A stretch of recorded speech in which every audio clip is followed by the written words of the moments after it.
பாலைவனம் மற்றும் வறண்ட காலநிலை, புவியியல் வரம்புகள் மற்றும் நன்னீர் வளங்களின் பற்றாக்குறை காரணமா உலகத்தில் இருக்கிற ஒரு 6 நாடுகள்ல நிரந்தர ஆறுகளே கிடையாது. அந்த நாடுகள் எதெது தெரிஞ்சுக்கலாம். நிரந்தர நதிகளே இல்லாத நாடுகள்ல முதல் இடத்துல இருக்கிறது சவுதி அரேபியா.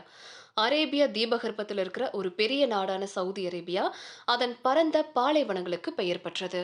கடுமையான வெப்பம், மழையின் வறட்சி காரணமா சவுதி அரேபியால நிரந்தர ஆறுகளே கிடையாது. அது மட்டும் இல்லாம மழைக்கு பின்னாடி ஏற்படக்கூடிய பருவகால ஆறுகள் வெப்பமான வானிலை காரணமா சீக்கிரமாவே வறண்டு போயிடுது அல்லது வடிஞ்சு போயிடும். ரெண்டாவது குவைத்.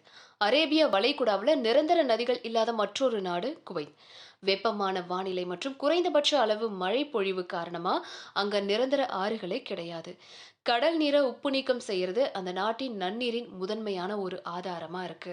அது மட்டும் இல்லாம குவைத்துல நிலத்தடி நீரை சார்ந்திருக்கிறதும் குறைவாவே இருக்கு. வறண்ட காலநிலை காரணமா நீர் பற்றாக்குறையை தடுக்க அரசாங்கம் நடவடிக்கையும் எடுத்துட்டு இருக்காங்க. மூணாவது கத்தார்.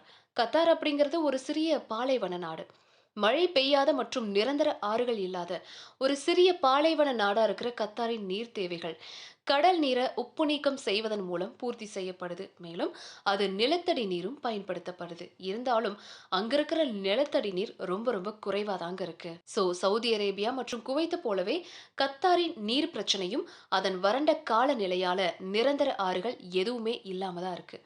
நாலாவது பஹ்ரைன். பாரசீக வளைகுடா தீவு நாடான பஹ்ரைனிலும் நிரந்தர ஆறுகள் கிடையாது. அந்த நாடு கிட்டத்தட்ட தட்டையான பாலைவனமா இருக்கு. ஆறுகளை உருவாக்க இயற்கையான நிலமும் கிடையாது. மேலும் நிலத்தடி நன்னீர் நீரூற்றுகளை நம்பி இருக்கு. ஆனா எண்ணிக்கையில குறைவா இருக்கிறதால முழு நீர் தேவைகளையும் பூர்த்தி செய்ய முடியறது கிடையாது. அஞ்சாவது ஓமன். வளைகுடா நாடான ஓமன்ல அதன் வறண்ட நிலப்பரப்பின் காரணமா அங்க நிரந்தர ஆறுகள் கிடையாது. இருந்தாலும் ஓமன்ல வாடிஸ் அல்லது தற்காலிக ஆறுகள் இருக்கு. அப்படி தற்காலிக ஆறுகள் இருந்தப்ப கூட மக்களுக்கு சம அளவு தண்ணீரை வழங்குறதுல பற்றாக்குறையும் இருக்கு. Finally Malta. மால்டா மத்திய தரை கடலுக்குள்ள இருக்கிற ஒரு தீவு நாடு. மால்டா ஒரு சிறிய மற்றும் வறண்ட நாடு அப்படிங்கறதால நிரந்தர ஆறுகள் கிடையாது. ஆறுகளை வழங்கக்கூடிய எந்த இயற்கை மூலமும் கிடையாது. இதனால மால்டா சுற்றி இருக்கிற நாடுகள்ல இருந்து இறக்குமதி செய்யப்படக்கூடிய தண்ணீரையும் உப்பு நீக்கம் செய்யப்பட்ட கடல் நீரையே சார்ந்திருக்கு.